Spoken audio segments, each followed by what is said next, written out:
it was a double-edged sword for Marvel because you made the greatest villain of all time in Thanos. True. But then now Thanos was great. There's so many. It's just too many loopholes. Yeah. You know what I mean? Now it's like there's no purpose because there's too many loopholes for everything. You have to explain it. And it's like that's lame. We're fighting Thanos. Yeah. I was in the back where you couldn't really see. The camera kind of panned off before you see me. I don't know. It's just like it was a double-edged sword. Yeah. I wouldn't want it any other way though. Yeah, no, that Bruh.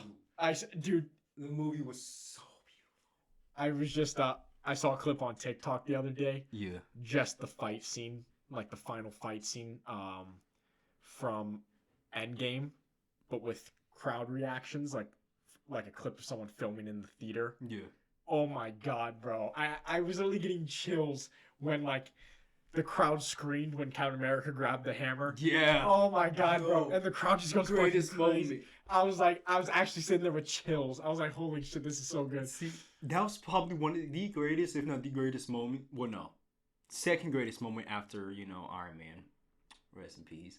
However, there is a moment that is so underrated. And it is so hilarious to me.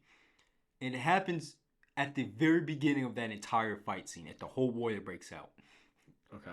And I've replayed this dozens of times. There's one specific, 2-second clip. Because you can hear it. And it is so funny. It's when they're all running towards each other, right? Then you have that real big, giant, buff-neck dude who served Thanos, right? Obsidian or whatever. Yeah. He's leading the charge, right? He's running. And then all of a sudden, you don't see Thor. But you just see his hammer come flying out. It just smacks him dead in the face. And all you hear is ding, and he goes flying. Do you think that Iron Man snap is the greatest moment in the MCU? In the MCU? Because you just alluded to it. Do you actually think that? Because I think it's the greatest. I think there's way more satisfying moments than the snap.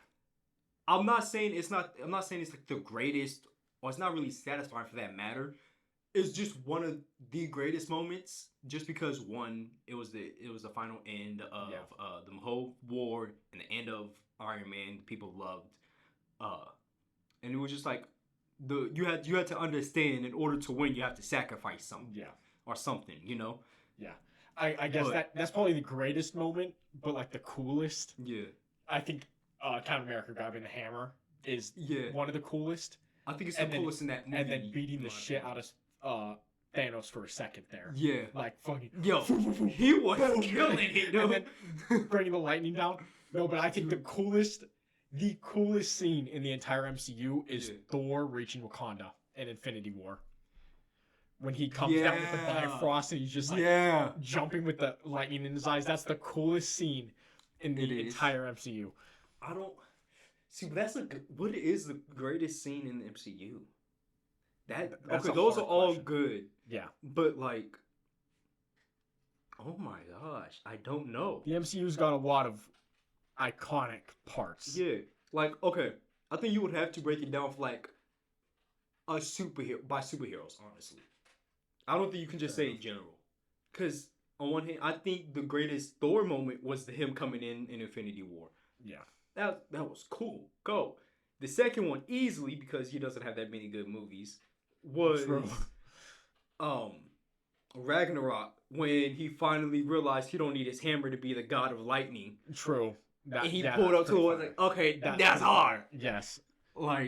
God, peak MCU actually gives me chills, bro. It's insane. Thinking about peak MCU is crazy. Because you grow up.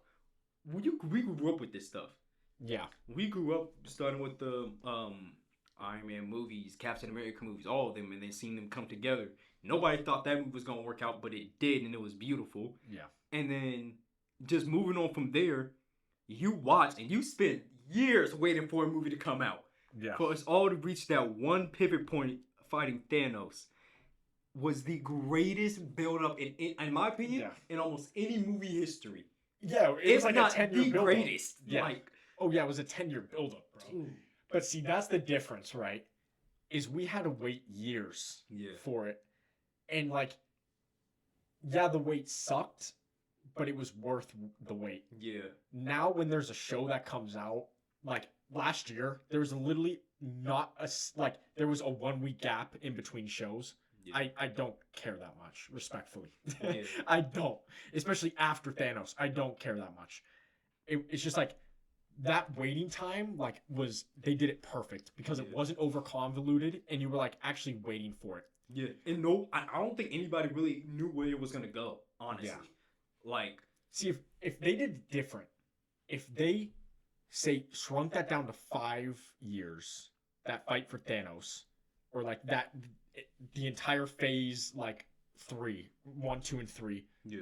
Instead, shoved it down to 5 years and came out with twice the amount of movies.